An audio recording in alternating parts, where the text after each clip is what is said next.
છે એ 200 લીટર પ્રમાણે છે. આપણે એનાથી અડધું બનાવવાના છે. જો તમારે 200 લીટર પ્રમાણે બનાવવું હોય તો એના માટે આપણે 2 લીટર પાણી લેવાનું છે, 200 ગ્રામ સૂંઠનો પાવડર લેવાનો છે અને 2 લીટર દૂધ લેવાનું છે. આપણે એનાથી અડધું બનાવશું એટલે 100 લીટર. તો એના માટે આપણે લીધું છે 1 લીટર પાણી, બરોબર, 100 ગ્રામ સૂંઠનો પાવડર લીધો છે અને 1 લીટર દૂધ લીધેલું છે.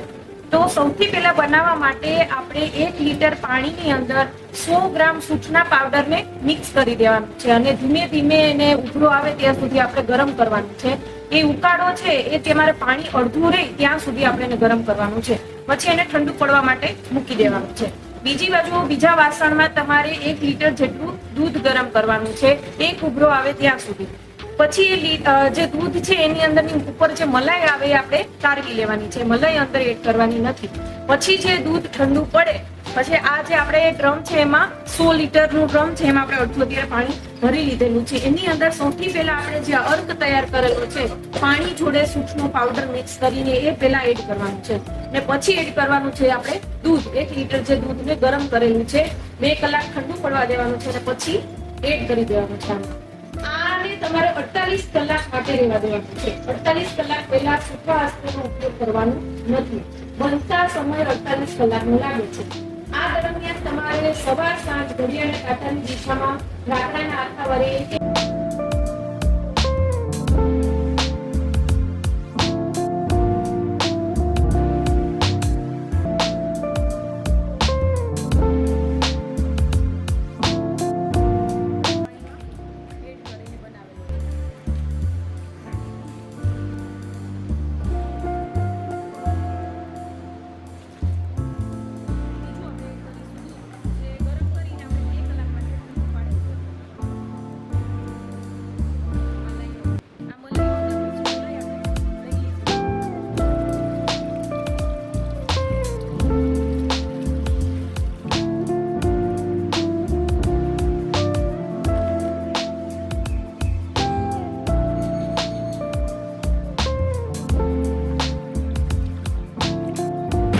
છાયડાવાળી જગ્યાએ ઉપર કોટન કે સૂત્ર કાપડનું કપડું ઢાંકી અને છાયડાવાળી જગ્યાએ સૂર્યપ્રકાશ સીધો ના પડે એવી રીતે મૂકી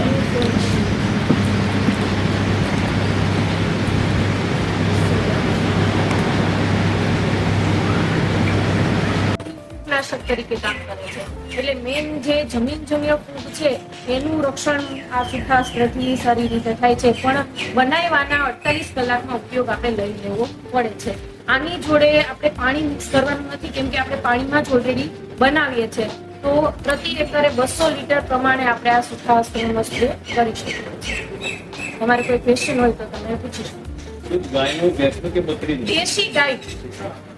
દેશી ગાયનું દૂધ લેવાનું છે. કોઈને જો બકરીનો ઉલ્લેખ કર્યો નહીં, બધાને દેશી ગાય. જે પણ વસ્તુ બાયોપેસ્ટિસાઇડમાં અથવા જીવામૃતમાં જે ઉપયોગ થાય છે આપણે દેશી ગાયનો જ ઉપયોગ થાય છે. દેશી ગાયનું છાણ છે, ગોબર મીન્સ ગૌમૂત્ર છે અને દૂધ